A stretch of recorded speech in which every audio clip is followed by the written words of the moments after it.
또 우리를 향한 하나님의 사랑이 구체적으로 보여진 소중한 기간이라고 볼 수 있죠.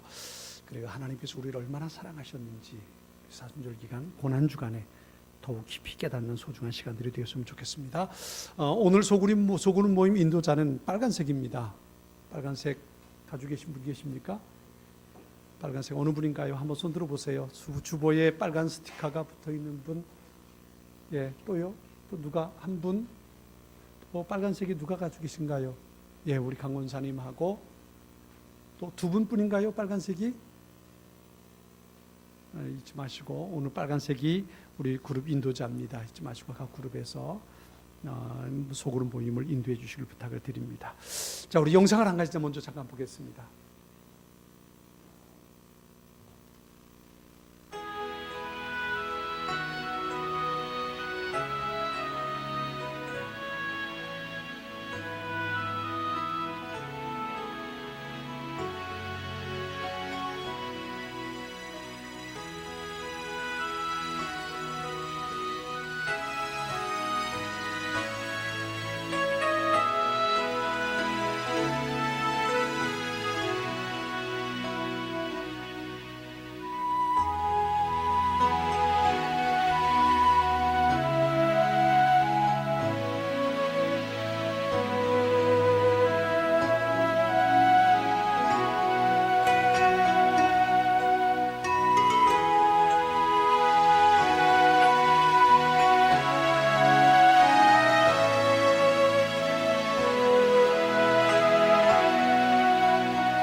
사순절 6번째 주간, 첫 번째 날인 오늘 종려주일이라고 합니다. 예수님께서 십자가를 지시기 위해서 어린 나귀를 타시고 마지막으로 예루살렘에 입성하신 것을 기념하는 주일이죠. 지금도 이스라엘에 있는 기독교인들은 이 종려주일에 이와 같은 똑같은 행진을, 퍼레이드를 펼친다고 그래요. 벳바게에서부터 베다니를 통해서 그리고 예루살렘까지 종려나무까지를 들고 예루살렘으로 들어가고 예수님이 십자가를 지셨던 골고다를 거쳐서 예수님께서 안치되셨던 무덤이 있었던 예수님 기념교회에서 종려주일 예배를 드린다고 합니다. 예수님께서 갈릴리에서 여리고로 오셨고 여리고에서 다시 험한 산골짜기 길을 거슬러서 베단이라는 작은 마을에 이르게 됩니다. 그 다음 가야 할 마을이 벳바게라는 곳인데 그곳에 가기 전에 두 제자를 먼저 보내시죠. 가서 내가 타고 갈 나귀를 데려오라는 겁니다. 그래서 벳바게에서부터는 그 나귀를, 어린 나귀를 타고 예수님께서 예루살렘 성으로 입성하게 됩니다. 그렇게 어린 나귀를 타고 유월절을 지키기 위해서 예루살렘 올라가신 예수님, 베다니에서 벳바게로 그리고 예루살렘까지 가는 동안에 수많은 사람들이 길에 자기 옷을 펴고 종려나무가지를 깔고 그리고 예수님 오심을 호산나 다윗의 자손이여 찬송하리로다 주의 이름으로 오시는 이여 노래를 부르면서 예수님을 맞이하게 되지요. 호산나라는 말의 뜻은 우리를 구원하소서라는 의미를 가지고 있습니다. 하나님이여 우리를 구원하소서, 위기 속에 어둠 속에 있는 자기들을 구원해 달라고 외쳤던 그들의 모습을 우리가 볼 수 있습니다. 그래요. 오늘 본문에 우리가 보는 것처럼 수많은 사람들이 예루살렘에 모여 있었고 예수님을 맞이합니다. 어떤 사람들은 예수님을 맞이하기 위해서 종려나무가지를 손에 들고 있었고 어떤 사람들은 옷을 펴서 예수님을 맞이합니다. 그렇게 예수님께서 나귀를 타고 들어오실 때에 우리는 몇 가지 특이한 사항들을 보게 됩니다. 그 전까지는 예수님께서 자기를 잘 드러내지 않으셨어요. 병을 고쳐주시면서도 치유해 주시면서도 내가 누구인지 얘기하지 마라, 내가 고쳐준 것을 얘기하지 마라 라고 말씀하기도 했어요. 그런데 예루살렘을 향해서 올라오시는 예수님은 자기를 드러내시는 겁니다. 종려주일에 어린 나귀를 타고 예루살렘에 들어오면서 수많은 사람들이 자기를 맞이할 때에 그것을 말리지 않았어요. 수많은 사람들이 예수님의 기적을 보았고 예수님의 말씀을 들었고 예수님의 능력을 경험했지요. 그리고 이분이 우리를 구원하실 다윗의 자손이라 그들은 믿었던 겁니다. 그리고 예수님을 맞이했습니다. 유대인들은 1년에 3번 의무적으로 예루살렘에 올라가야 됩니다. 그 세 번째 가운데 가장 큰 것이 바로 유월절입니다. 유월절엔 유대인의 남자들은 무조건 예루살렘에 올라가야 돼요. 그런데 그곳에 온 수많은 사람들이 그 예수님을 맞이하는 행렬을 보게 됩니다. 물론 원래 예루살렘에 살고 있던 사람들이나 이 이스라엘, 팔레스틴에 살고 있던 사람들은 예수님이 누군지 압니다.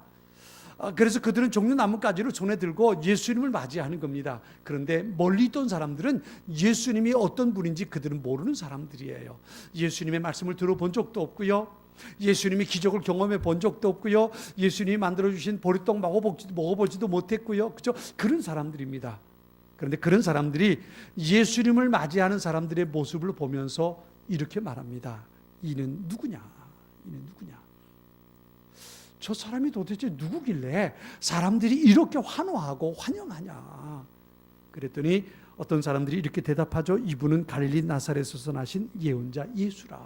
아마 이 사람은 예루살렘에 살고 있던 사람이든지 아니면 팔레스틴에 살고 있던 사람이어서 예수님의 말씀을 들어본 적도 있고 예수님께서 행하신 기적을 경험해 본 적도 있는 사람일 겁니다. 그래서 예수님이 어떤 분인지 그분에 대해서 조금은 지식을 가지고 있었던 사람일 거예요. 그래서 전혀 모르는 사람이 저 사람이 도대체 누구냐라고 물어볼 때에 이렇게 대답할 수 있었던 겁니다. 이분은 갈릴리 나사렛에서 나신 예언자 예수라. 어떻게 생각하십니까? 이 사람의 대답이 100점짜리 대답일까요? 예수님께서 이 땅에 탄생하실 때부터 이 질문은 늘 쫓아다녔습니다.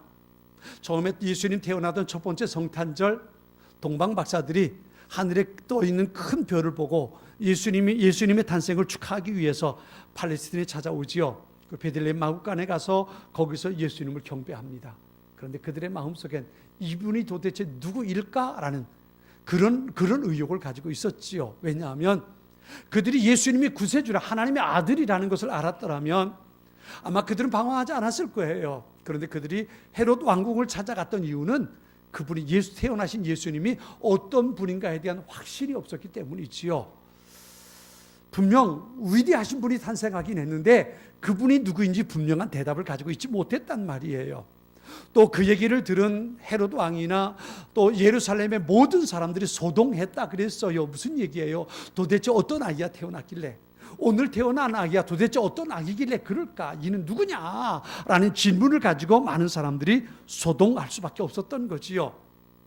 예수님이 어렸을 때 처음 부모님을 따라서 예루살렘에 들어갔을 때도 예루살렘에서 제사장들과 더불어 율법학자들과 더불어 어린 소년 예수가 같이 이야기를 나눴어요. 그때의 제사장들의 마음속에, 율법학자들의 마음속에 무슨 생각이 있었을까요? 얘가 도대체 누굴까? 예수님의 어머니 마리아와 요셉 또한 마찬가지죠. 없어진 아이를 찾기 위해서 예루살렘에 왔다가 예루살렘에서 그렇게 율법학자들과 이야기 나누는 것을 보면서 도대체 얘가 누굴까 마음속에 갖고 있는 생각이 됐단 말이에요. 나중에 예수님께서 공생애를 시작하고 드디어 말씀 사역을 시작해요. 하나님 나라가 가까워 왔다. 그러면서 기적을 행하고 병자를 고치고 귀신을 쫓아내고 죽은 사람을 살리고 얼마나 많은 일을 하셨어요. 그때의 그 모습을 본 수많은 사람들이 마음속에 가졌던 생각이 이분이 도대체 어떤 분일까? 그 생각을 갖게 됐어요. 예수님께서 보리떡 5개 물고기 2마리를 가지고 기적을 행하셨어요. 얼마나 많은 사람들이 배불리 먹었습니까? 그와 같은 기적을 어디서 경험해 보겠어요? 그런데 그 기적을 행하고 난 후에 예수님께서 빨리 자리를 피하셨어요. 이유는 한 가지입니다. 그들이 예수님을 왕으로 삼으려고 했거든요. 동일하게 그들의 마음속에 이분이 도대체 어떤 분일까? 그 생각을 가지고 있었던 겁니다. 이분을 왕으로 섬긴다면 우리나라가 괜찮지 않겠나? 이분이 왕이 되면 우리나라를 저 로마로부터 독립시킬 수 있지 않겠나? 이런 바람이 그들의 마음속에 있었던 거지요. 예수님을 만나고 예수님의 이야기를 듣고 그리고 예수님의 기적을 경험하는 수많은 사람들이 이분이 도대체 누구기에 이와 같은 이야기를 할까? 이분이 도대체 어떤 분이기에 이런 기적을 행할 수 있을까? 이분이 도대체 어떤 분이기에 이런 모습을 우리에게 보여주실까? 얼마나 많은 사람들이 예수님을 보면서 그런 생각을 했겠습니까? 오늘도 우리가 이 예수님의 모습을 보면서 이와 같은 생각을 합니다. 이분이 도대체 누굴까? 제가 여러분에게 묻습니다. 예수님은 어떤 분이신가요? 아니, 다르게 질문할까요? 예수님은 여러분에게 있어서, 예수님은 당신에게 있어서 어떤 분이십니까? 성경책에 나오는 하나님의 아들이라는 분, 베들레헴에 탄생했고 십자가에 달려 돌아가신 분, 그분이십니까? 아니면 내 삶의 왕이십니까? 예수님께서 나귀를 타고 예루살렘에 입성할 때에 그 광경을 보고 어떤 사람들이 너무 도가 지나쳤다고 이렇게 묻습니다. 당신의 제자들을 좀 책망해서 조용히 하게 하십시오. 이건 너무 소란스러운 거 아닙니까? 그랬더니 예수님께서 이렇게 말씀하시죠. 이 사람들이 잠잠하면 돌들이 소리칠 거다. 호산나 다윗의 자손으로 오시는 이요. 많은 사람들이 소리치는 그 말이 예수님은 합당하다고 대답하셨던 겁니다. 무슨 말이에요? 그동안 예수님은 자신을 숨기셨어요. 그러나 이제 드러내시는 겁니다. 내가 왕이라는 겁니다. 내가 왕이다. 내가 이 세상의 왕이고 내가 모든 사람의 왕이라고 예수님 말씀하시는 겁니다. 예수님께서 빌라도의 법정에서 재판을 받으실 때에 빌라도가 그렇게 묻죠. 네가 하나님의 아들이냐? 맞다. 네가 그렇게 말한 것이 맞다. 유대인의 왕, 하나님의 아들. 예수님은 자신이 그분이라는 것을 드러내셨습니다. 그전에 때로는 숨기기도 하셨고 감추기도 하셨고 드러내지 않으셨지만 마지막 때에 예수님은 그것을 드러내십니다. 내가 왕이다. 내가 하나님의 아들이다. 내가 그리스도다. 예수님은 말씀하고 있는 겁니다. 그래서 종려주일엔 우리는 이것을 생각해야 합니다. 예수님은 내 삶의 왕 되실 것.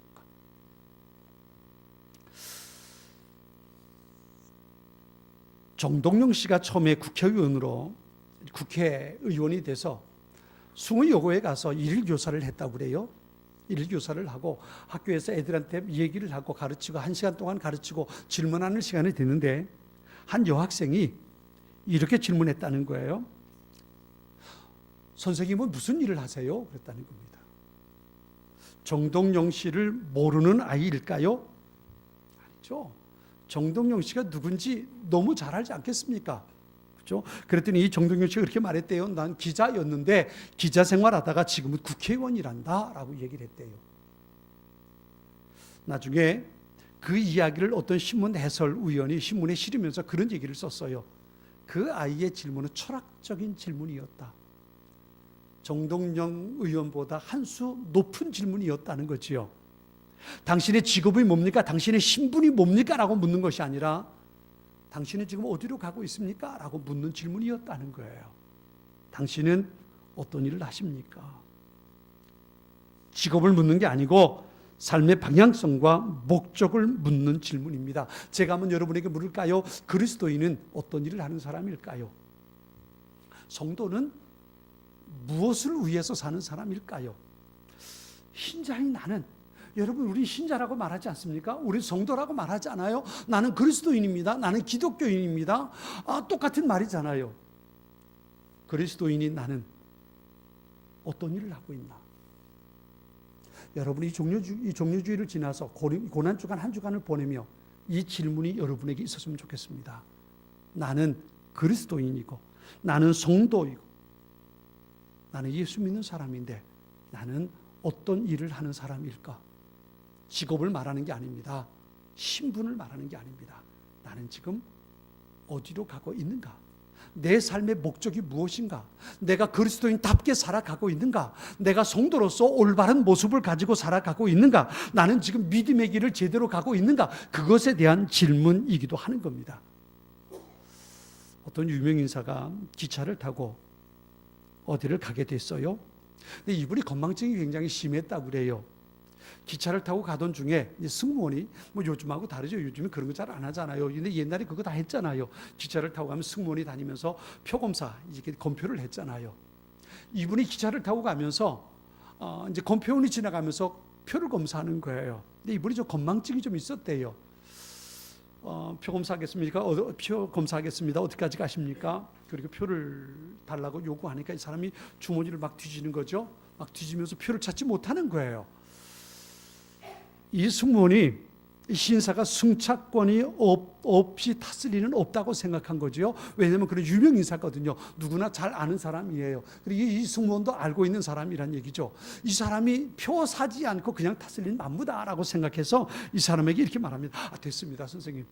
지금 찾을 필요 없고요. 이따 내리실 때 찾으셔서 가지고 내리시면 됩니다. 괜찮습니다. 잘 알았습니다. 나중에 찾으십시오. 그리고 돌아서려고 하니까 이 신사가 승무원에게 이렇게 말하더래요. 아니요, 내가 이 승차권을 가지고 당신에게 주는가 안 주는가의 문제가 아니고 그거 없으면 내가 지금 어디로 가는지 몰라서 문제입니다. 그러더라는 거예요. 건망증이 심해서 표가 있어야 내가 지금 어디로 가는지 알게 된다는 거지요. 여러분 이런 경험이 여러분에게 없습니까? 저도 좀 죄송합니다만 나이를 좀 먹고 보니까 가끔가다 깜빡깜빡할 때가 있어요. 이름이 잘 생각 안 날 때가 있고요. 그럴 때가 종종 있더라고요. 근데 이분은 건망증이 훨씬 더 심했던 거지요. 내가 표를 지금 검사 받는가 안 받는가의 문제가 아니라 그걸 봐야 내가 지금 어디로 가는지 알 수 있다는 거지요. 여러분에게 이런 일이 있지 않습니까? 나는 지금 그리스도인으로 제대로 살고 있을까? 예수님은 지금 예루살렘을 향해 올라갑니다. 예루살렘에 올라가면 분명 그 다음부터 고난의 길이 시작이 됩니다. 예수님은 예루살렘 성전에서 올라가셔서 좀 전에 우리가 영상을 본 것처럼 성전을 청결하게 장사하는 사람들을 내쫓기도 하고요. 사람들에게 말씀을 가르치기도 하고요. 그리고 겟세마네 동산에서 기도하시고요. 그리고 체포되실 거고요. 십자가를 지고 돌아가실 거예요. 이제 고난의 한 주간이 시작이 되는 겁니다. 예수님이 예루살렘 성전에 올라가신다는 것은 십자가를 향해 지금 가고 있다는 것을 의미합니다. 예수님은 분명히 아셨어요. 분명히 알고 계셨어요. 내가 지금 가는 길이 어딘지 예수님은 알고 계셨단 말이에요. 그 길을 지금 예수님 가고 있는 거예요. 가고 있는 겁니다. 누구나 그곳이 어딘지 모를 수도 있지만 예수님은 알고 계셨어요. 누가복음 21장 51절에 보면 이렇게 말씀합니다. 예수님께서 하늘로 올라가실 때가 가까워 오자 예수님께서는 예루살렘에 올라가기로 하셨습니다. 그랬어요. 단순히 하늘로 올라가실 때가 가까운 것 아니에요. 그 예수님께서 승천하시기 위해서는, 하늘로 올라가기 위해서는 십자가를 거쳐야만 되는 거예요. 이 한 주간이 얼마나 고통스럽고 수치스러운 날들인가를 예수님 아셨어요. 그런데도 불구하고 그 길을 지금 가기 시작하는 겁니다. 예루살렘을 향해서 어린 나귀를 타고 올라갑니다. 왜요? 그것이 예수님께서 가는 길이기 때문에 그렇습니다. 십자가의 길, 고난의 길, 죽음의 길, 그리고 우리에게 구원의 길. 예수님은 그 길을 위해서 이 땅에 오셨고 그 길을 가기 위해서 지금 올라가고 계시는 겁니다. 예수님이 아닌 우리의 모습을 생각해 보자고요. 나는 지금 어떤 길을 가고 있는가? 이는 누구인가? 사람들이 그렇게 물은 것처럼 우리에게 묻는다면 나는 예수님을 어떻게 대답할 수 있을까? 어떻게 설명할 수 있을까? 이 한 주간 그 질문이 우리 가운데 있었으면 좋겠어요. 예수님 그분이 어떤 분인지 단순하게 성경에 있는 것을 짜집기 위해서 쭉 설명하고 나열하는 것이 아니고, 그렇죠? 그런 것이 아니고 그분이 성경에 보면 하나님의 아들이라고 그랬고 그분은 베들레헴에 탄생했고 뭐 그런 거 말고 말이죠. 그분은 세리 요한에게 세리를 받았고 죽은 사람을 살렸고 오병이어 기적을 행했고 나병 환자를 고쳤고 소경을 눈뜨게 했고 그리고 나중에 십자가에 달려 돌아가셨고 사흘 만에 부활하시고 승천하셨습니다. 그분 얘기 말고 말이죠. 내 삶에 있어서 예수님은 어떤 분인가? 이것이 나는 지금 어떻게 살고 있는가에 대답이 될 수 있을 겁니다. 만일에 말이죠, 오늘 이 땅에 있는, 우리 대한민국에 있는 예수 믿는 사람들이 이 질문에 대한 바른 대답을 가지고 살고 있다면 어떤 일이 벌어질까요? 지난주에 우리는 참 마음 아픈 일을 또 다시 겪었어요.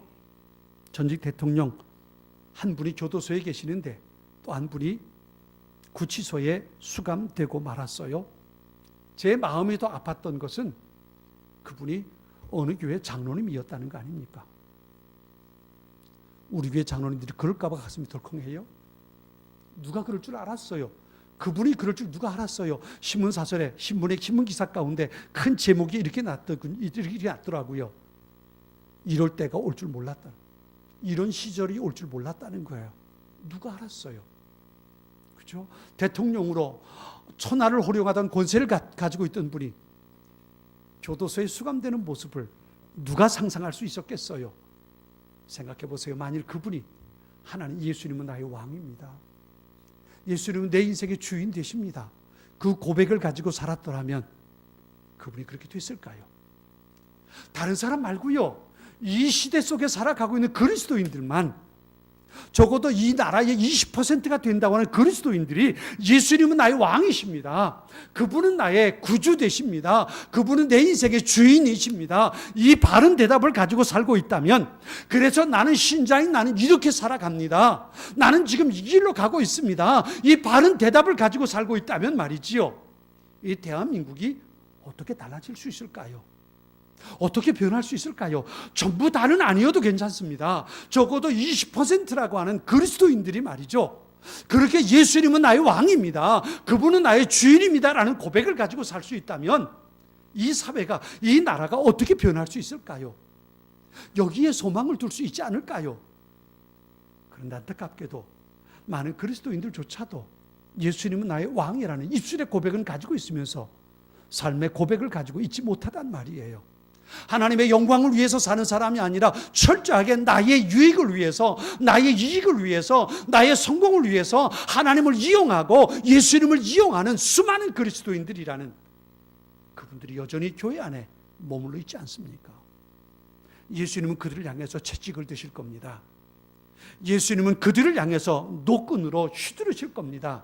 예수님은 그들을 향해서 그들의 인생 밥통을 뒤엎어 버리고야 마실 것입니다. 이것이 종려주일로부터 시작하는 고난주간의 모습이기도 합니다. 개혁이라는 것, 저는 정치인들이 말하는 개혁이라는 건 절대로 믿지 않습니다. 그들의 개혁은 철저하게 자기들 중심의 개혁이 되기 때문입니다. 또 다른 사람들이 뭐 그건 또 다른 적폐가 될 수밖에 없는 거예요. 그러나 정말 예수 그리스도 그분을 왕으로 섬기는 사람의 삶에 어떤 변화가 생길 수 있을까요? 누구든지 그리스도 안에 있으면 새로운 피조물이라 이전 것은 지나갔으니 보라 새 것이 되었도다. 새 것이 되는 역사는 예수님은 나의 왕입니다, 그분이 내 인생의 주인입니다라는 고백을 가지고 그 길로 가는 사람, 그 사람에게 일어났던 새로운 인생의 역사인 겁니다.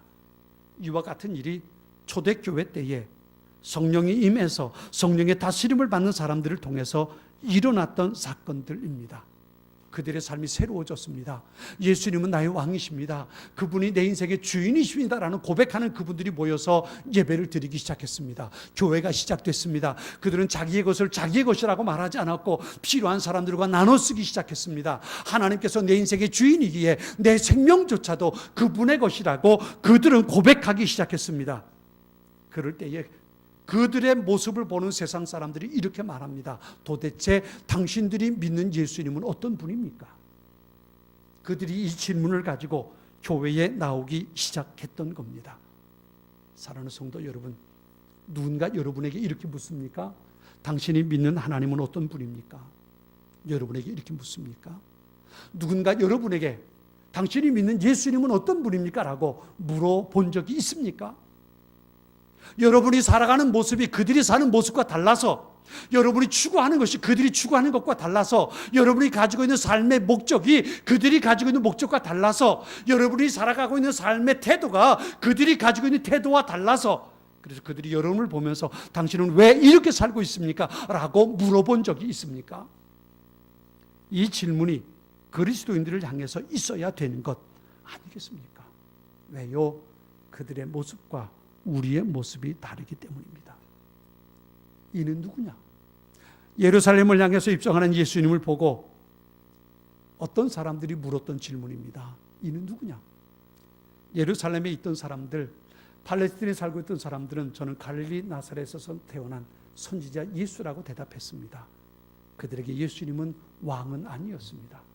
그들에게 예수님은 하나님의 아들은 아니었습니다.